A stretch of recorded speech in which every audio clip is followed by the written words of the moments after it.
Hello, Tamara Green here for Course in Miracles, lesson number 291. All right, we're going to open our torso, arms up, up, up, up.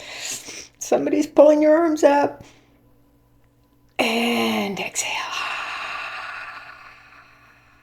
Breathing in and stretch up, up.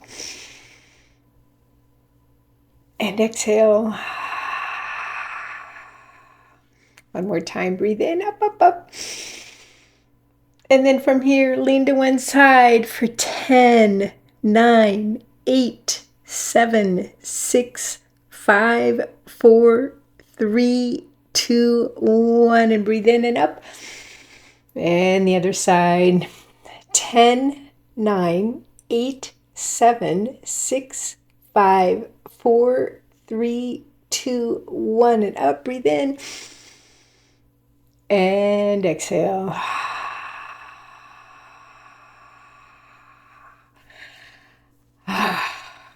That feels good. Okay, so we're going to start with one of the sections, what is the real world? And then I'll read lesson 291. What is the real world? The real world is a symbol, like the rest of what perception offers, yet it stands for what is opposite to what you made. Your world is seen through the eyes of fear and brings the witnesses of terror to your mind. The real world cannot be perceived except through eyes forgiveness blesses. And so they see a world where terror is impossible and witnesses to fear cannot be found. The real world holds a counterpart for each unhappy thought reflected in your world, a sure correction for the sights of fear and sounds of battle which your world contains. The real world shows a world seen differently through quiet eyes and with a mind at peace. Nothing but rest is there. There are no cries of pain and sorrow heard, for nothing there remains outside forgiveness, and the sights are gentle. Only happy sights and sound can reach the mind that has forgiven itself. What need has such a mind for thoughts of death, attack, and murder?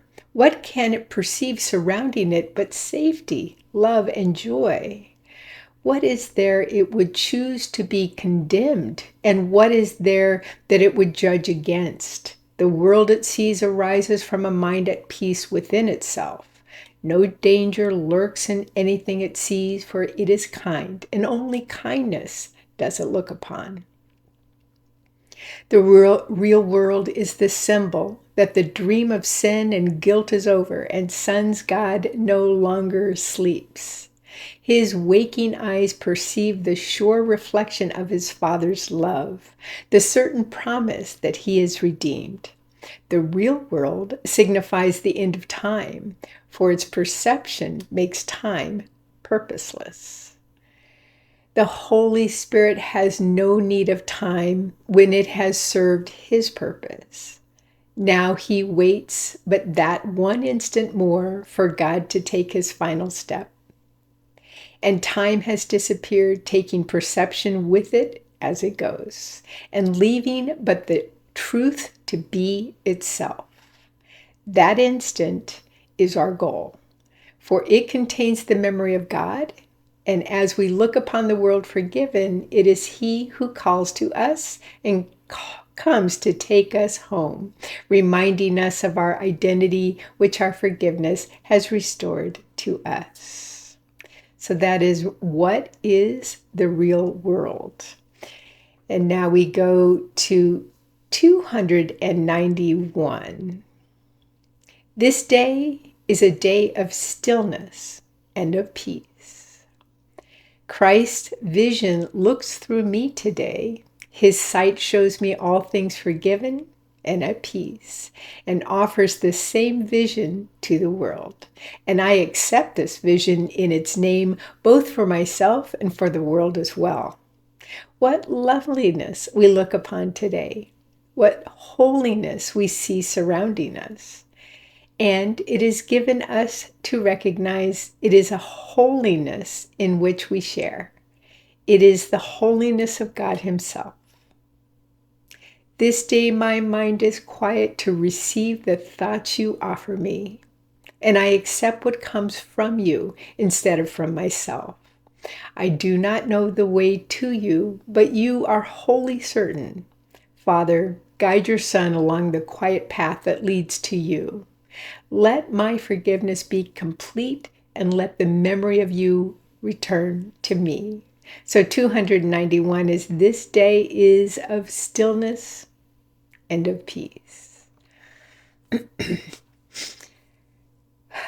So every single morning, I spend time visualizing this world of ours in complete and total peace. I allow myself to move beyond all that the news on the television shares about the wars that are happening and the natural disasters and all the people that are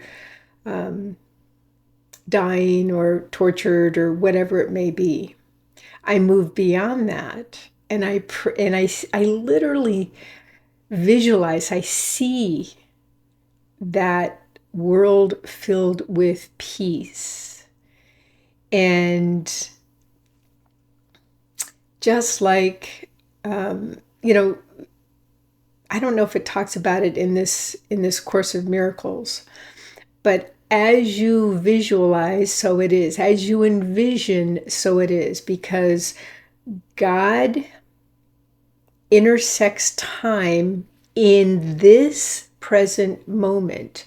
There is no such thing really as time, but except for the moment that God intersects it in this very moment. So when you're doing a prayer or a meditation and you really see, you visualize, you activate that occipital part of your brain, upper back part of your brain. When you visualize, well, guess what? So it is. It's a generative process that you are in that moment. So can you imagine what it would be like if we all visualize a world filled with peace? And even if it's just a fraction of a moment that we allow ourselves to just go there. Often, what I did this morning, it was just so beautiful. I just envisioned, God's light and love, just going through each continent, Asia and Europe and North America and South America and Middle East, Africa and Antarctica, just spreading light and love, and everybody being truly waking up to who they really are and what the real world actually is, which is nothing but stillness and peace, holiness and love. So let's do that together every day if we can, even if it's just seconds. If you're driving the car, just imagine that you're driving a car that literally is spreading love and light as you drive it down the road. Or maybe you're at your office and you are, visualizing love and light to everybody in your office and beyond. And together, these are the things that will really make a big difference in this world. Truly a big difference. Okay. So enjoy your day, spreading stillness and peace and love and light. I'll see you tomorrow. Bye.